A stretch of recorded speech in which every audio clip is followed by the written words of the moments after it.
خدا تھا, ایک ایگزسٹنس تو تھا نا خدا کا, تو جب خدا تھا تو وقت بھی ہوگا. ایسا نہیں ہے کہ کچھ بھی نہیں تھا, خدا تھا. اچھا باقی ہے کہ آپ نے کہا صاحب آپ ثابت کیجئے, آپ کے پاس بھی لاجک ہے, میرے پاس بھی لاجک ہے, آپ میرا ذمہ داری نہیں ہے ثابت کرنا کہ خدا ہے. برٹرینڈ رسل نے بڑی اچھی بات کہی, برٹرینڈ رسل نے بڑی اچھی بات کہی. میں آپ سے اگر یہ دعویٰ کروں کہ ایک چائے کی کیتلی مریخ کے چاروں طرف گھوم رہی ہے, مارس کے چاروں طرف, تو یہ آپ کا کام نہیں ہے کہ آپ ثابت کریں کہ کوئی چائے کی کیتلی نہیں ہے. یہ میرا کام ہے, میں نے دعویٰ کیا ہے. یہ دعویٰ تو مذہبی لوگ کرتے ہیں کہ خدا ہے, میں کیوں ثابت کروں کہ نہیں ہے؟ جب تک آپ مجھے کنونس نہیں کر دیں میں نہیں مانوں گا. آپ کی ذمہ داری ہے, میری ذمہ داری نہیں ہے. اسی سے اللہ رب العزت کی معرفت حاصل ہو جائے گی, کوئی تو ہے خالق. امام اعظم ابو حنیفہ رحمۃ اللہ تعالیٰ علیہ کے پاس ایک دہریہ, اس زمانے کے بھی جو ایتھیسٹ ہوتے ہیں, ایتھیسٹ سمجھتے ہیں, ایک نیا یہ چلا ہوا, نیا نہیں ہے پرانا ہی ہے, نام نیا لگتا ہے, ملحد ہیں یہ.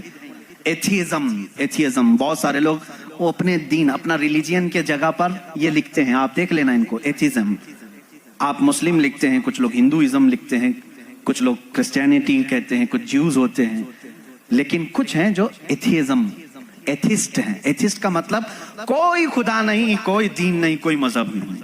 یہ بیچارے آوارہ لوگ ہیں, یہ لاوارث لوگ ہیں جو اس طرح سے کہہ رہے ہیں. اب ان کی بات میں آپ کو بتاؤں, ایتھیزم اس طرح کا ایک ایتھیسٹ امام اعظم ابو حنیفہ کے پاس آیا. اس نے کہا خدا ہے, تم بار بار خدا کی بات کرتے ہو, مجھے تو نہیں لگتا, کوئی نہیں ہے. اگر ہے تو دکھتا کیوں نہیں؟ بہت ساری چیزیں ہیں ایسی آپ نے سمجھایا جو دکھتی نہیں لیکن ہے, بہت ساری چیزیں ہیں. اس نے کہا ایسی کوئی چیز نہیں ہے جو ہے اور دکھتی نہیں. آپ نے اس کو ایک تماچا لگایا, ڈھیلا اٹھا کر کے مار دیا. اس نے کہا میں سوال کیا تم نے مار دیا. کہا کیا ہوا مارا؟ کہا درد ہو رہا ہے. کہاں ہے درد؟ اب ہو رہا ہے, دکھتا نہیں ہے لیکن احساس ہے. بہت ساری چیزیں ایسی ہیں جو دکھتی نہیں ہے لیکن ہے, ان کا وجود ہے. بہرحال آپ نے اس کو جواب کیا دیا؟ کہا سنو, میرے ساتھ آج ایک بڑا عجیب واقعہ پیش آیا. میں سمندر کے کنارے گیا تھا, میں نے دیکھا ایک کشتی کو, اور وہ کشتی کی تعجب خیز بات یہ تھی کہ وہ اکیلے چل رہی ہے, کوئی نہیں چلا رہا. سامان خود سے وہ لاد لیتی ہے اپنے اوپر اور چل پڑتی ہے سیدھے راستے پر. پھر تھوڑی دیر کے بعد ساحل پر آتی ہے اور اپنا سامان خود ہی اتارتی ہے. پھر جیسے ہی وقت ہوتا ہے پھر چل پڑتی ہے.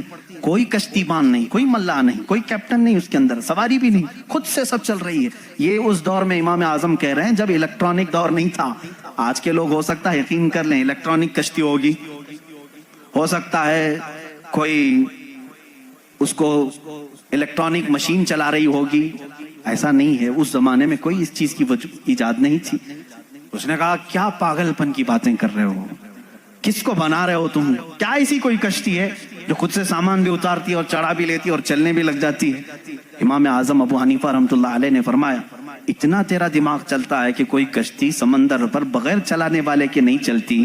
یہ پورے دن اور رات کا نظام اور لوگوں کی موت و حیات کا نظام, زمین سے پودوں کو نکالنے کا نظام, برابر وقت پہ موسم کے آنے کا نظام, بغیر کسی کے چلائے کیسے چل سکتا ہے؟ کبھی اس میں تاخیر تم نے دیکھی؟ کبھی تم نے یہ دیکھا کہ رات ہوئی ہی نہیں؟ کبھی تم نے دیکھا کہ دن ہوا ہی نہیں؟ وہ اپنے وقتوں پر ساری چیزیں چلا رہا ہے.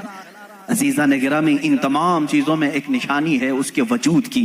اسی لیے اللہ رب العزت نے سورہ اخلاص میں یوں فرمایا قل هو اللہ احد.